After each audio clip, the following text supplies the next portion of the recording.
ఇక గుంటూరు జిల్లా Narasaraopet TDP assembly అభ్యర్థిగా చదలవాడ అరవింద్ బాబు నామినేషన్ దాఖలు చేయనున్నారు. అభిమానులు కార్యకర్తలతో భారీ ర్యాలీగా తరలివెళ్లి నామినేషన్ దాఖలు చేయనున్నారు. మరింత సమాచారం మా ప్రతినిధి గోపి లైవ్ లో అందిస్తారు. Gopi, over to you. Communist party నేపథ్యంలో ఉన్నాను.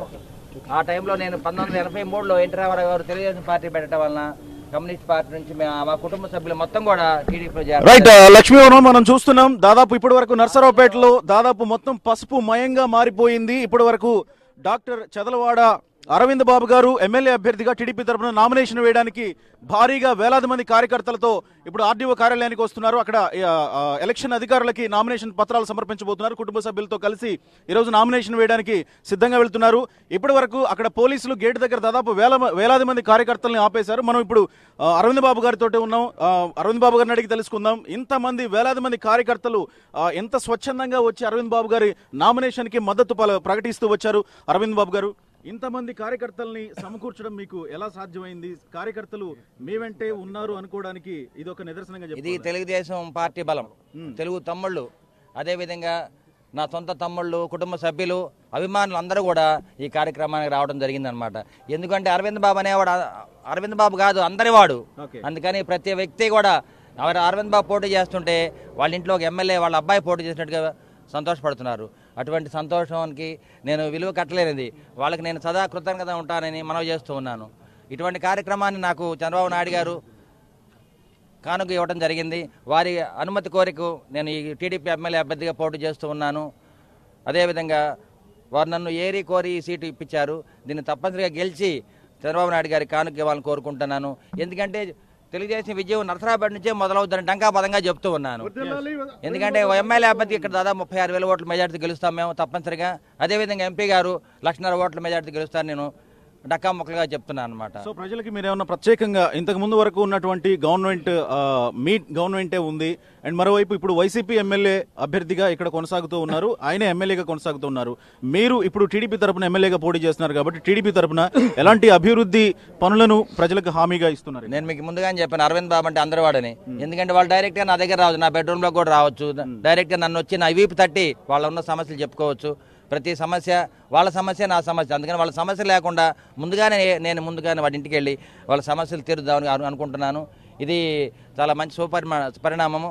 ఎందుకంటే కమ్యూనిస్ట్ పార్టీ నేపథ్యంలో ఉన్న మేము అదేవిధంగా తెలుగుదేశం పార్టీ ప్రిన్సిపల్స్ కూడా అదేవిధంగా ఉంటాయి కాబట్టి మేము దాంట్లో కలిసి పనిచేస్తున్నాము. దీంట్లో మా చిన్నబాబుమతి గారు దాస రాజా మాస్టర్ గారు స్టేట్ లైబ్రరీ చైర్మన్, వారు కూడా మాతో పాటు ఉన్నారు. అదేవిధంగా మా కుటుంబ సభ్యులు, మా అమ్మాయి చదలవాడ అమూల్య జనరల్ మెడిసిన్, మాలుడు పాకనాటి కృష్ణకాంత్ గారు ఎంఎస్ ఆర్థోపెడిక్స్, మా అబ్బాయి ఆదిత్య ఎంఎస్ ఆర్థో చేస్తున్నారు. మా కుటుంబ సభ్యులందరూ కూడా చాలా మంచి వ్యక్తులు. సమాజ కార్యకర్తలు, టీడీపీ కార్యకర్తలంతా చదలవాడ కుటుంబంతో ఉన్నారు. టీడీపీ పార్టీ అంతా చదలవాడ కుటుంబంతో ఉంది. చదలవాడ జిందాబాద్, చదలవాడ జిందాబాద్, ఇంటింటికి చదలవాడ. ఇంకా చాలా మంది నేతలు మనతో ఉన్నారు. కేవలం చదలవాడ అరవింద్ బాబు గారి నాయకత్వాన్ని బలపరుస్తూ చాలా మంది నేతలు ఈ రోజు నామినేషన్ వేయడానికి ముందుకు వస్తూ ఉన్నారు. సార్ చెప్పండి సార్, చదలవాడ నాయకత్వాన్ని మీరు ఎలా బలపరుస్తున్నారు? డాక్టర్ గారు పెద్ద మెజార్టీ తోటి గెలుస్తాడు. చంద్రబాబు గారు ఆయనకి టికెట్ ఇచ్చిండు కాబట్టి జనమంతా వేలాది మంది ఇవాళ నర్సాపేట రావటం జరిగింది. ఆయన పెద్ద మెజార్టీ తోటి గెలుస్తాడు.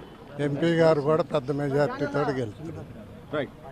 మరోవైపు పార్టీ నుంచి సింహాద్రి గారు మనతో పాటు లైవ్ లో సిద్ధంగా ఉన్నారు. చదలవాడ గారి నామినేషన్ బలపరుస్తూ మీరు చెప్పండి సార్, తెలుగుదేశానికి ఎలాంటి గెలుపు అవకాశాలు ఉన్నాయి ఇక్కడ? గెలుపు అనేది దాదాపుగా ఈరోజు ప్రజలు వాళ్ళ మద్దతు తెలిపి ఈరోజు రోడ్డు మీదకి రావడం జరిగింది. తెలుగుదేశం ఆవిర్భావం నుంచి కూడా ఇంత నామినేషన్కి ఇంతమంది జనం రావటం ఇది మొట్టమొదటిది. గతంలో 3 సార్లు ఇక్కడ పార్టీ ఓడిపోవటం జరిగింది. తెలుగుదేశం 2 సార్లు, మిత్రపక్షమైన బీజేపీ ఒకసారి జరిగింది. ఈ 3 సార్లు ఓడిపోయినందుకు కసిగా కార్యకర్తలందరూ కూడా ఈసారి కనీసం భారీ మెజార్టీతోటి చంద్రబాబు గారికి గిఫ్ట్ ఇవ్వాలని చెప్పి తెలుగుదేశం పార్టీ కుటుంబ సభ్యులంతా కూడా పట్టుదలతో ఉన్నారు. రైట్, మీరు చెప్పండి సార్, ఈసారి తెలుగుదేశాన్ని గెలిపించబోతున్న అంశాలు ఏంటి ప్రధానంగా? చంద్రబాబు నాయుడు గారి నాయకత్వం. 16,000 కోట్ల రూపాయల లోటు బడ్జెట్లో ఆంధ్రప్రదేశ్ రాష్ట్రానికి ఆంధ్రప్రదేశ్ రాష్ట్రం 2గా విభజించిన తరువాత జరిగిన ఎన్నికల్లో ఆయన నాయకత్వం పైనటువంటి నమ్మకంతో తెలుగు ప్రజలు ఆయనకు ఓట్లేశారు. తెలుగుదేశం పార్టీని, చంద్రబాబు నాయుడు గారిని ముఖ్యమంత్రి చేశారు. 16,000 కోట్ల రూపాయల లోటు బడ్జెట్లో ఆయన ముఖ్యమంత్రి అయిన తర్వాత మొట్టమొదటి సంతకం చేసినటువంటి అంశం రైతు రుణమాఫీ. ఎక్కడ 16,000 కోట్ల రూపాయల లోటు బడ్జెట్, ఆయన రుణమాఫీకి సంతకం పెట్టింది 25,500 కోట్ల రూపాయలు. అది ఒక్కటే కాకుండా 16,000 కోట్ల రూపాయల లోటు బడ్జెట్లో 111 సంక్షేమ పథకాలను ప్రవేశపెట్టడమే కాకుండా ఈ 111 సంక్షేమ పథకాలు చదలవాడ గారి నాయకత్వాన్ని ఎందుకు బలపరచాలి, చదలవాడ గారిని ఎందుకు గెలిపించాలంటే ఏం చెప్తారు? తెలుగుదేశం పార్టీ అభ్యర్థి కాబట్టి గెలిపించాలా.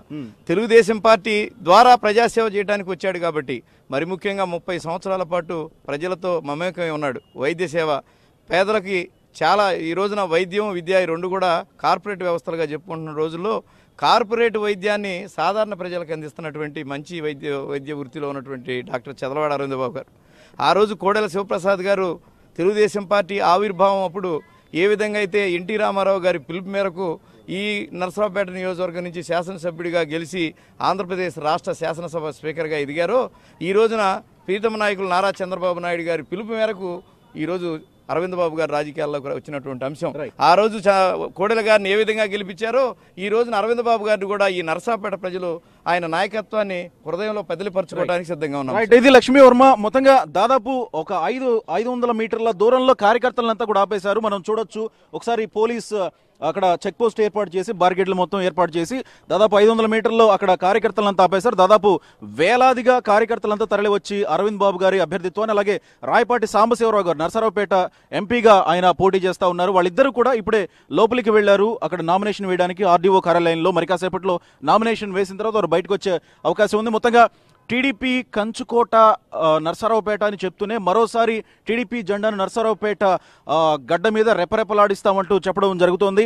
మొత్తంగా ఇది ప్రస్తుతానికి నరసరావుపేటలో ఒక పండుగ వాతావరణం నెలకొంది. మొత్తంగా కేవలం నామినేషన్ల పర్వమే ఇలాగుంటే రేపు మరి పోలింగ్ రోజు పరిస్థితి ఎలా ఉంటుందో, రిజల్ట్స్ రోజు పరిస్థితి ఎలా ఉంటుందో వేరే చెప్పనక్కర్లేదు.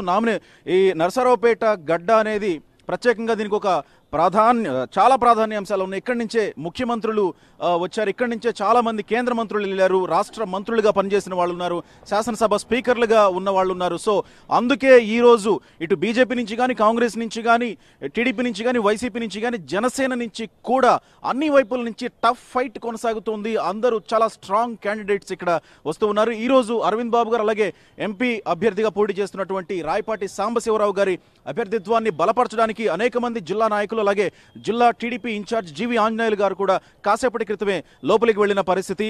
ప్రస్తుతం ఇది ఇక్కడి పరిస్థితి. Over to studio Lakshmi Varma. Right, thank you Gopi.